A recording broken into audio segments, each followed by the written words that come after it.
Qabeenyi bal'aa Oromiyaan qabdu gidiraaf dararaa isheerra gahaa jiru ukkaamseera. Yeroo rakkinaaf dararaa hamaan Oromoorra gahaa jirutti addunyaan waa'ee Oromoo callistee jirti. Haalli kun ammoo daranuu Oromoon miliyoonotaan qe'ee ofii akka dhabu taasiseera. Finfinnee Maltiimiidiyaan qophii kanaan madda dhageettii dhabuu gidiraa Oromoo isa olaanaa kanneen ta'an ibsuuf jaala. Hanga dhumaatti nu faana ta'an affeerraa keenya. Biyya tokkoof nagaa labsaa tokkotti waraana labsuu Itoophiyaan waraana waggaa 4 oliif Oromiyaa keessatti gaggeessaa jirtu daranuu hammeessitee jirti. Itoophiyaan yoo Oromoof Oromiyaan dhabaman malee jiraachuu hin danda'u waan jettu kan fakkaattu gaaffii mirgaa Oromoo haqaaquuf ukkaamsuurraa ammallee duuba jechaa hin jirtu. Aangaa'onni biyyattii hawaasa tokko meeshaa waraanaa hidhachiisaa isa tokko immoo hiikkachiisuu qe'ee isaarraa akka buqqa'u taasisuun daranuu nageenyi dhabamee impaayera Itoophiyaa gooluuf dhabamsiisuu irratti argama. Biyya Itoophiyaa keessatti waggoota lamatti kan dhiyaatuuf waraanni kaaba biyyattii gara Tigraay keessatti adeemsifamaa ture amma gara goolabaa irra gaheera. Garuu daddaffiin nageettii argatee furmaataaf gahee jira. Haa ta'u malee naannoo Oromiyaa keessatti ammoo dhaabbataan waraanni waggoota 4 oliif adeemsifamaa jira. Waraanni ija addunyaa jalaa fuula miidiyaa addunyaaf namoota siyaasaa idil addunyaa dhiibbaa uumuu danda'aniin dubbatamuuf carraa dhabe waraanni xiyyeeffannaa dhorkame kun gaaga'ama guddaa uummata Oromoo irraan gahee ammas gahaa jira.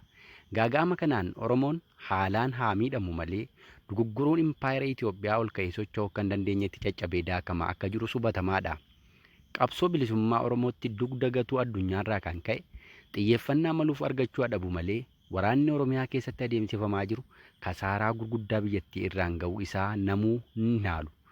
Waraanni namoota siyaasaa idil addunyaan irraa dubbatamuu baqatamu kun waggoottan arfan kana keessatti yoo xiqqaate lubbuu namoota miiliyoonaan lakkaa'amuu kan waraanaaf uummata nagaa galaafachuu akka hin oolle amanama. Kana malees qabeenyaan biiliyoonotaan shallagaman naannoo Oromiyaa keessaa barbadaa'aniiru. Waraana kanaan tajaajilli hawaasaa kanneen akka manneen barnootaa, mana amantaa, buufata fayyaa dabalatee qabeenyi uummata bal'aa mancaafame. Qabeenya kana mancaasuu keessatti ga'ee fakkaataa hin qabne kan baatan waraana PP fi humni waraanaa faannoo maalla dhibdeef naatoon mararfannoo tokko malee qabeenya uummata Oromoo itti gargaaramu barbadeessaniiru. Bakkeewwan kaanitti haleellaa xiyyaaraan manneen barnootaaf amantaa dabalatee tajaajila hawaasaaf kanneen kennan hanga buufata fayyaatti caccabaniiru. Kana cinatti qabeenya uummata nagaa hedduun barbadaa'eera. Qabeenyi beelladaa kanneen akka loonii, hoolaa, re'ee fi kan kana fakkaatan saamamaniiru. Walumaa galatti waggoota arfan kana guyyaa guyyaan qabeenyi hanga ammaatti Oromiyaa keessaa mancaafamaa jiru biiliyoonaan kan lakkaa'amu ta'uu namoonni walii gala. Qabeenyaaleen har'a waraana PP fi faannoo Amaaraan barbadeeffaman kunneen qabeenya hawaasichi itti deebi'uuf waggoottan 20 ol isa gaafatu ta'ullee malaa jedhama. Adeemsa kanaan Oromiyaan osoo jirtuu hanga ammaallee akka waan Oromiyaa keessatti lubbuun hantuutaa hin baanetti akka qabeenyi maankaan tokkollee hin mancaane fakkeessuun dhaabbileen mootummaas ta'ee miti mootummaa akkasuma dhaabbileen idil addunyaa hedduun gurra isaanii cufachuu ija isaanii qabachuu filataniiru. Rakkina Oromoo dubbachuun akka waan furmaata Oromoof taasisuutti fudhachuurraa waayillan abbootii irree Itoophiyaa michuuwwan sirna impaayera biyyattii callisa daangaa dhabe callisuun hedduu namatti dhaga'ama.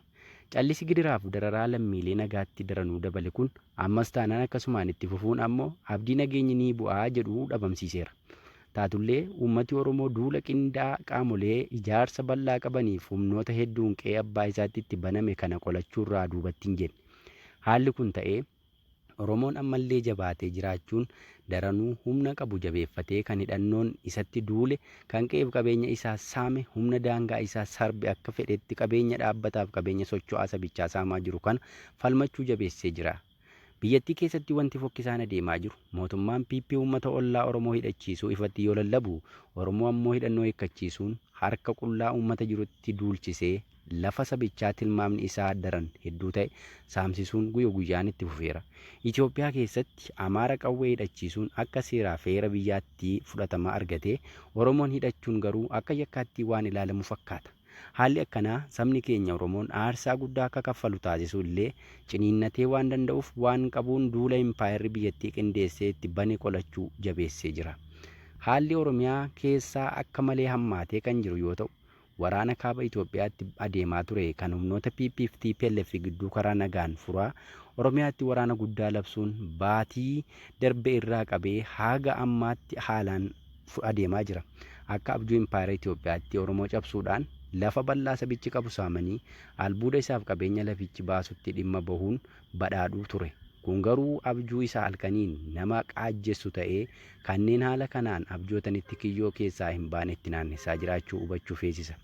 Uummanni keenya Oromoon lola guddaan akka itti banamee jiru beekullee diinonni isaa muraasa qofa akka ta'etti ilaaluu hin qabu. Diinni Oromoo alaaf keessaa hin qabu.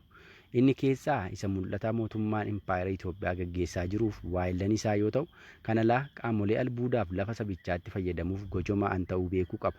Rakkoon Oromoo akka ija addunyaa hin seenne kan taasise qabeenya sabichi qabuuf humna Oromoon qabu ta'uu beekuu qaba.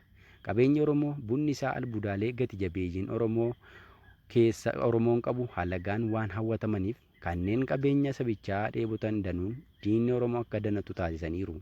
Osoo Oromoon jiru akka fedhetti qabeenya sabichaa alaaf keessatti gurgurachuuf saamuu dadhabuu isaa kan amane mootummaan impaayera Itoophiyaa waraana kallattii maraan itti bane. Kanneen qabeenya Oromoo kana maallaquma isaaniin dhuunfachuu abjootan ammoo impaayera kana jabeessanii qabeenyicha bitatanii itti fayyadamuu waan hawwaniif Oromoon akka cabu fedha guddaa qabu. Haala kana keessatti dabalataan Oromoo gidduu adda addummaa bal'aaf xixiqqaan dhaabbilee siyaasaa isaa gidduutti baay'ataa adeemuun ammas rakkinichi wal xaxaa akka ta'uuf hudhaa ta'eera. Gamtaa dhabuu jaarmiyaalee Oromoo irraa kan ka'e sabichi aarsaa gurguddaa ammeenya ulfaataa ammaa kana akka irratti raawwatu taasise. Hunduu mataan akkaataa miseensummaa dhaabbata siyaasaa isaatti socho'uun faffacaatiin akka babal'atu fedhiin sabichi qabu bifa waltaawaa ta'een ija addunyaaf gurra addunyaa akka hin buune taasiseera kanneen jedhan jiru. Haalli kun qaamoleen durumaa sabni Oromoo akka qe'ee isaa dhabu hawwaniif ulaa guddaa saaqeeraa jedhu hayyoonni tokko tokko. Gamtaa dhabuu hayyoota Oromoo fi aktiivistoota Oromoo gidduutti uumamuun ulaaf daandii tokko irra deemuu dhabuun daranuu balaan itti fufee akka uumamu taasise. Haalli naannoo Tigraay irratti yaadame guddaa ta'e osoo jiruu kan caasaa PP tures kan isaan falmaa tures tokko ta'ee sabicha baraaruuf akka itti sochii taasisaa ture kanuma waliinuu argaa turredha. Haalli kun garuu uummata Oromoo keessaa dhibamuun addatti maqaa Oromoo dhaataa kanneen mootummaa impaayera biyyattii waliin aangoo qooddatanii jiran hanna isaanii milkeeffachuuf dhimma Oromoo ofitti fudhachuu dhabuurraa balaan guddaan akka Oromiyaatti banamee itti fufee adeemu taasisaa ture ittis jira. Gamtaan kun yoo hin deebine ammas taanaan furmaata waraanaa daddaffiin saba keenya qaqqabaa abdiin jedhu dheeraadha. Walumaa gala akkuma weenniin miidhagina isaaf ajjeefamu san waa'een Oromoo akka hin gabaafamne kan taasise albuudaaf bal'ina lafa sabni keenya qabu ta'uu amanee uummati keenya ammas alaaf keessaa tokkummaa isaa jabeeffatee falma eegale cimsee akka itti fufuu qabu dhaamna. Egaan dhaggeeffattoota keenya qophii kana kan isin biraan gahe Anaagaa Jimaan ture. Finfinnee Maltiimiidiyaa sabiskiraayib, laayik, foolow gochuun hordofuu hin dagatinaa.